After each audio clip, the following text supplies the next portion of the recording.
నమశంకరాయ.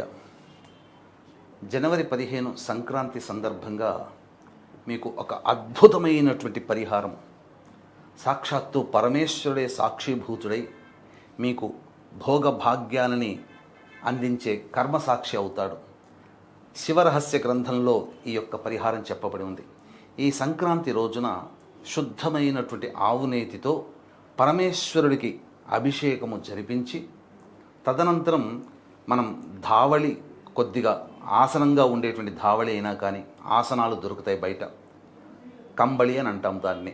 కాబట్టి 5x5 కంబళి అయినటువంటి దాన్నైనా శుద్ధమైన ఆవునేతిని ఆ కంబళి మొత్తమైన అద్దాలి, లేదా ఆవునేతినిలో కంబళిని ముంచి ఆ అభిషేకమైన పిదపద అర్చన చేసి ఆ పరమేశ్వరుడికి ఆచ్ఛాదనగా ఇచ్చినట్లయితే పరమేశ్వరానుగ్రహం వలన భోగభాగ్యాలు పెరుగుతాయి.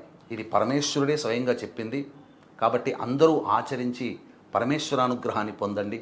అలాగే గతించినటువంటి పెద్దలకి ఆత్మతృప్తి కోసం వారసులు విధిగా ఈ రోజున సంక్రాంతి పర్వదినం రోజున పిండ ప్రదానము, తర్పణాది కార్యక్రమాలు, వస్త్రదానము బ్రాహ్మణులకి చేయాలి. ఒకవేళ ఇవి మనం చేసుకోలేకపోతున్నాం, అవకాశం లేదు అని అంటే మన పీఠం ఆధ్వర్యంలో బ్రాహ్మణులని కర్తగా పెట్టి జనవరి 15 సంక్రాంతి రోజున, జనవరి 18 ఆదివారము అమావాస్య, పుష్యమాస అమావాస్య కాబట్టి ఆ రోజున ఈ 2 రోజుల్లో బ్రాహ్మణుని కర్తగా పెట్టి పిండ ప్రదానము, తర్పణాది కార్యక్రమాలు పెట్టి ఆ వీడియోలు మీకు పంపించడం జరుగుతుంది.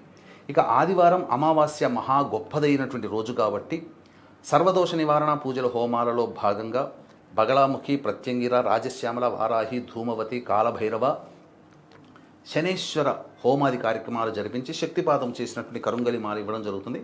ఈ జరిపించే 3 కార్యక్రమాల్లో విడివిడిగా కూడా మీరు నమోదు చేసుకోవచ్చు. స్క్రీన్పై కనిపిస్తున్న నెంబర్కి కాంటాక్ట్ చేయండి.